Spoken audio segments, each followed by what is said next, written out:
الامهات الجميلات اللي مع الرضاعه عندها صداع ومش عارفه تاخد اي حاجه، والناس مفهماها ان هي المفروض تتحمل الالم.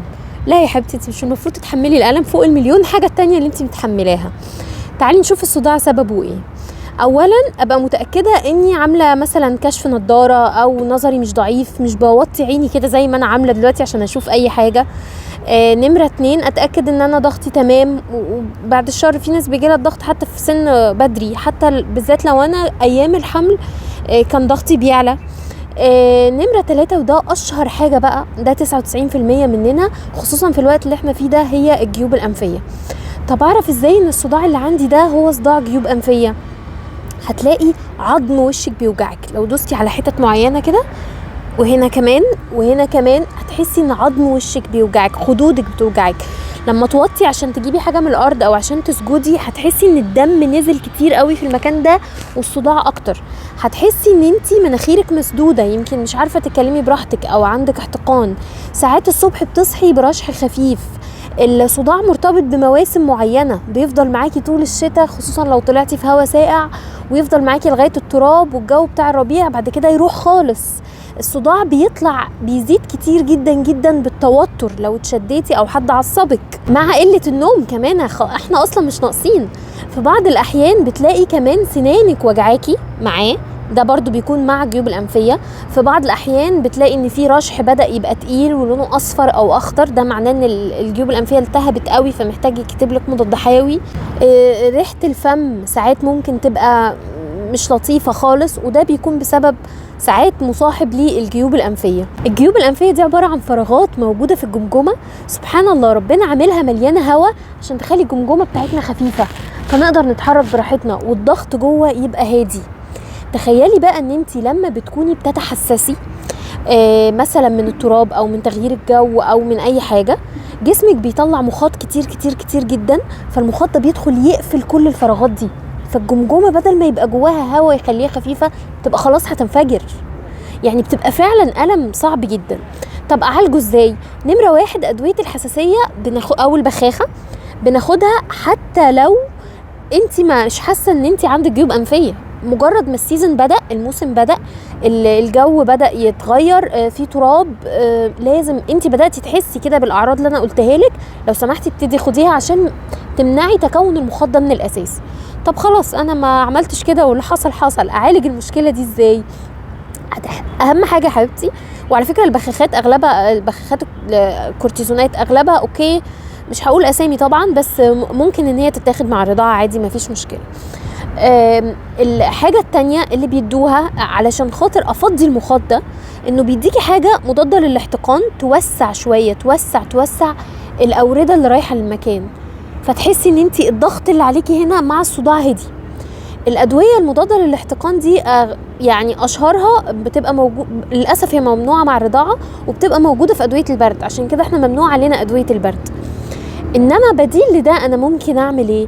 انا ممكن انظف الانف من المخاط، فتعملي غسيل للانف. يا والله يا جماعه انا عامله الصبح قبل ما اجي ازازه محلول الملح، ولو امكانياتك لا تسمح بمحلول الملح اغلي شويه ميه وسيبيهم لغايه ما يهدوا خالص، وسرنجه 20 مللي مش 10 دي ممكن مع بعض الاطفال نستخدمها، انما ال20 هي دوبك على قد ايه فتحات مناخيرنا، وتمليها كويس.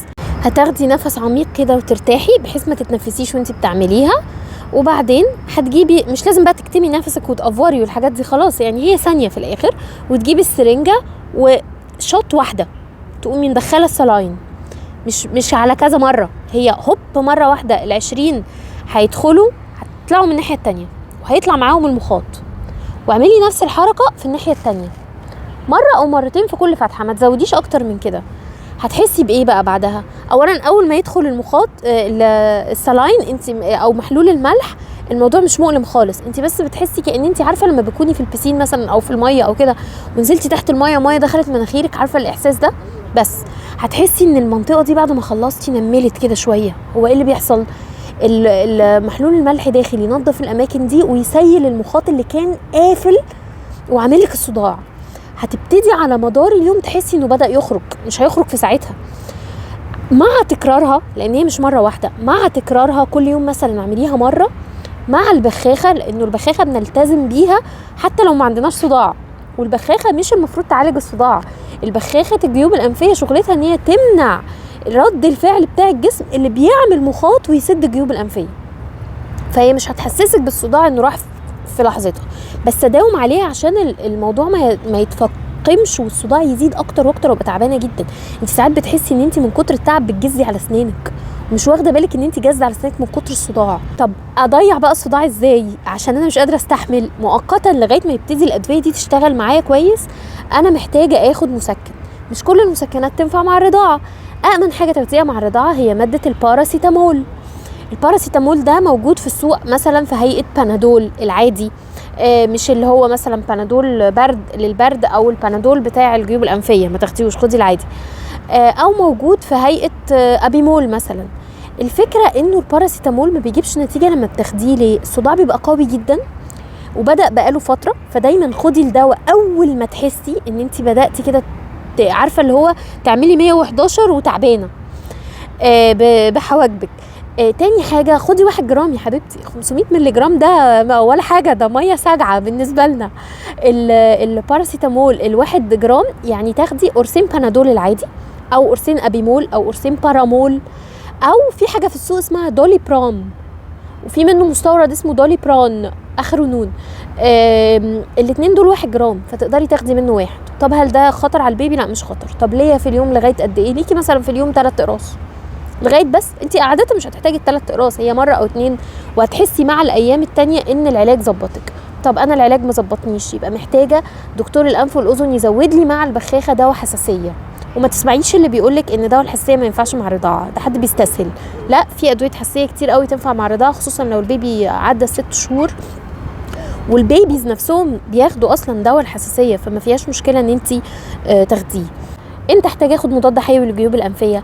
لو انا لاقيه الجيوب الانفيه تعباني بقى اكتر من 10 ايام، يبقى ده التهاب بكتيري. هي في الغالب بتبقى التهاب فيروسي وبتروح لوحدها لو انت يعني عالجتيها صح. لو ساءت جدا بعد ما كانت اتحسنت، يعني قعدت مثلا 3-4 ايام وهديت خالص وبقيت قادره بقى اشتغل براحتي واعيش حياتي والكلام ده، وبعدين لقيتها بدات تنتكس تاني. لو مثلا معاها سخونيه او معاها المخاط بيطلع ملون، طب هل ده الصداع الوحيد اللي بيجي لنا؟ لا، في صداع عظيم بس ده علاجه عند ربنا اللي هو صداع قله النوم، ده طبعا ده ملوش حل. في صداع بيجي لبعض الامهات اسمه المايجرين او الصداع النصفي. ده انت بتحسي ان نص دماغك بس اللي تعبانه، قد تكون النص التاني فيه صداع بس اخف، وبتحسي ان في حاجات بتنبض، كأن في عرق كده بينبض او بينفر، بيقولوا عليها ثروبينج بين. بتحسي ان انت عايزه ترجعي، مايله للقيء. بتحسي ان انت مش هترتاحي غير لو قعدتي في حته ضلمه وما فيهاش اي صوت. ده المايجرين له علاج صحيح، اغلب العلاجات بتاعته للاسف ما بتنفعش مع الرضاعه، بس في بعضها بينفع مع الرضاعه.